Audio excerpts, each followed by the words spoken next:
ሰላም እንዴት ናችሁ? ደህና ናችሁ ወይ? መስከረም አካባቢ ዩቲዩብ ቻናል ልጀምር ነው። በቃ ጀመርኩኝ እና አብረን እንጀምር ብያችሁ በዛው እንደጠፋው ታውቃላችሁ። ምናልባት ያያችሁ አንድ ቪዲዮ ነው የለቀኩት። ከዛ በኋላ ጠፋው።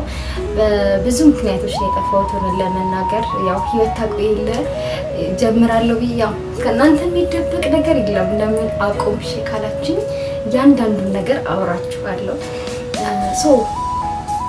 የመጀመሪያ ያቆምኩበት ምክንያት ሰራለሁ ብዬ ያሰብኩት ስራ ነበረ። በመጀመሪያ ጊዜ ተከራይቼ መኖር የጀመርኩት መስከረም አካባቢ ነው። ያንን ውሳኔ ስወስን አካውንቴ ውስጥ ዱዲ 5 ሳንቲም ሳይኖር ነው። አስገዳጅ ሁኔታ ስለሆነብኝ ከቤተሰብ ቤት መውጣት ስለነበረብኝ ለዛ ነው። ከዛ በኋላ ደግሞ የራሴን ስራ ጀምሬ ዩቲዩብም አንድ ላይ አስኬዳለሁ ብዬ ነበር ያሰብኩት። ነገር ግን ቤት ስከራይ ሪዘርቭ ገንዘብ አላስቀመጥኩም ነበርና ለዛ የሚሆን ገንዘብ መኖር ስለነበረበት አካውንቴ የግድ መቀጠር ነበረብኝና ወደ ቅጥር ሄድኩኝ ማለት ነው። ለ8 ወር ያህል በቅጥር ውስጥ ሰራው። ረጅም ጊዜ እሰራለሁ ብዬ አልነበረም የገባሁት። ኦልሞስት 3 ወር ብዬ ነበር የገባሁት። ግን ህይወት እንደምታውቁት በቃ አይሳካም አይደለም። 8 ወር ያህል ሰራው። 8 ወር ስሰራ የምሰራበት መስሪያ ቤት በጣም ከባድ ሁኔታ ውስጥ ሆኜ ነው የሰራሁት። የምሰራውን ስራ አይ ቲንክ ወደፊት ነግራቸዋለሁ። በጣም ቻሌንጂንግ ነበረ። በጣም ብዙ ነገሮችን አሳልፌ ብዙ ልምዶችን ብዙ ሰዎችን አውቄ ወጣው ማለት ነው። ከዛ ቦታ ስወጣ መጨረሻ ላይ ለፋሲካ ነው የወጣሁትና ከዛ መስሪያ ቤት ስወጣ ተባርሬ ነው የወጣሁት። ባይዘው እኔ ልውጣ ብዬ አይደለም፣ ግን እግዚአብሔርን ሁል ጊዜ ጠዋትም ማታም ከዚህ መስሪያ ቤት እንደወጣ አንተ ፍቀድልኝ ብዬ እለው ነበረ። ምክንያቱም የምሰራው ስራ ይህን ያህል የሚያኮራ አይደለም። ደግሞ መስሪያ ቤቱም ለትርፍ የሚሰራ መስሪያ ቤት ነው እና በቃ በጣም ይደብር ነበር። በጣም እና በቃ ልውጣ ብዬ እግዚአብሔርን ጠይቀው ነበረ። ከዛ በኋላ ለፋሲካ 2 ቀን ቆይቼ ስመጣ ተባረሻል የሚል ደብዳቤ ተሰጠ። ከዛን በጣም ነው ደስ ያለኝ። በጣም ለምን ደስ እንዳለኝ ታውቃላችሁ? እዛ መስሪያ ቤት ስገባ ለዓላማ ነው የገባሁት። አንድ የቤት ኪራይ ለመክፈል፣ ሁለተኛ ደግሞ ለመማር ነበረ። ሶሻል ሚዲያ ማርኬቲንግ በጣም መማር ፈልግ ነበረ፣ ግን ደግሞ ዋጋቸው ውድ ነው እዚህ ሀገር እንደምታዩት። ኢቭን ነፃ እንኳን ኮርስ ጊቫዌ እንዲሰጧችሁ በጣም ብዙ ምክንያቶች ይፈልጋሉ ምናምን። ያንን ማድረግ የሚያስችለኝ ሰውም ስለሌለ መስራት ነበረብኝ። ከዛን ደግሞ መማር ነበረብኝ። ሰግጬ በቃ በረፍቴ መማር ጀመርኩኝ ማለት ነው። ሶሻል ሚዲያ ማርኬቲንግ ለ1 ወር ተማርኩኝ ማለት ነው። እና ከተማርኩ በኋላ ልክ ተምሬ ጨረስኩት ለፋሲካ አካባቢ። ምክንያቱም ብር ማጠራቀም አለብኝ ምናምን ነገሮች። ስለዚህ ስጨርስ ልክ እሱ እንደጨረስኩኝ ከዛ መስሪያ ቤት ብቻ አልተባልኩም።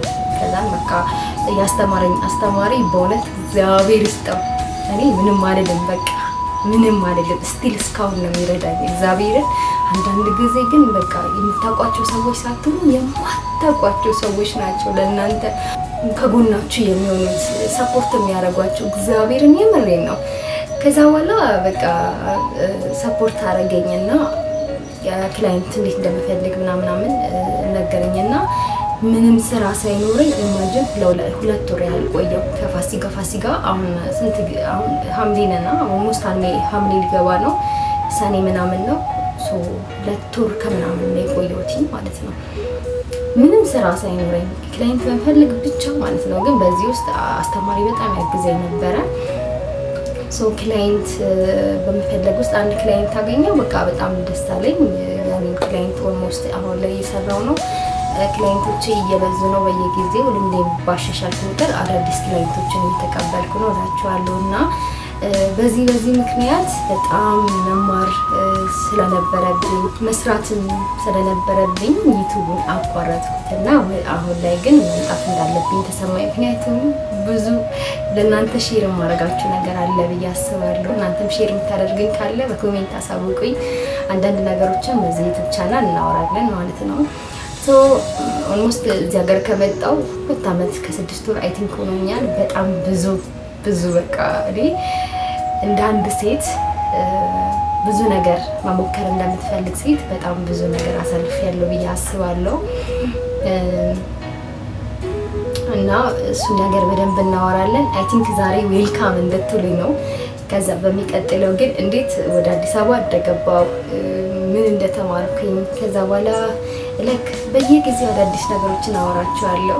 ግን እንደ መግቢያ ያህል ሰፖርታችሁን አሳዩኝ እና ከዛ በኋላ እኔም ዩቲዩብ ቻናል ልድፈርና በቃ ወደ እናንተ ልምጣ እና በጣም ነው የምወዳችሁ፣ በጣም ነው የማከብራችሁ። አይ ቲንክ ቲክቶክ ላይ ከምሰራ ይልቅ በዩቲዩብ ብሰራ ለኔ የተሻለ ነው ብዬ ስለማስብ ነው በዚህ የመጣሁት። ዩቲዩብ ደግሞ አያሳፍራትም ብዬ አስባለሁ። በቃ የሆነ በአንድ ቀን 1000 አስገብታችሁኝ በዩቲዩብ ቻናል ስከፈል ያለው ምናምን መጀመሪያ አስቤ ነው የመጣሁት እናንተ ጋር እና ደግሞ እንደዚህ እንደምታደርጉ አይሽ በቃ ታደርጉታላችሁ እና ማለት በጣም ጥሩ ሰዎች ዩቲዩብ ላይ እንዳሉ አውቃለሁ። ይህን ማድረግ ትችላላችሁ። ሰው በጣም ነው የምወዳችሁ፣ በጣም ነው የማከብራችሁ። አይ ቲንክ ህይወትን አብረን እንጋፈጣታለን። አንድ ሰው የሆነ ቦታ ደረሰ ማለት ብዙ ነገር አሳልፎ ነው እና አይ ቲንክ ለዛ መማሪያ እሆናለሁ ብዬ አስባለሁ። ነገ ትልቅ ቦታ ከደረስኩኝ ይሄ ማወራው ስቴጅ ነው ብዬ ነው የማስበው። ሰፖርታችሁን አሳዩኝ። በጣም ወዳችኋለሁ፣ በጣም አከብራችኋለሁ። መልካም ጊዜ ባይ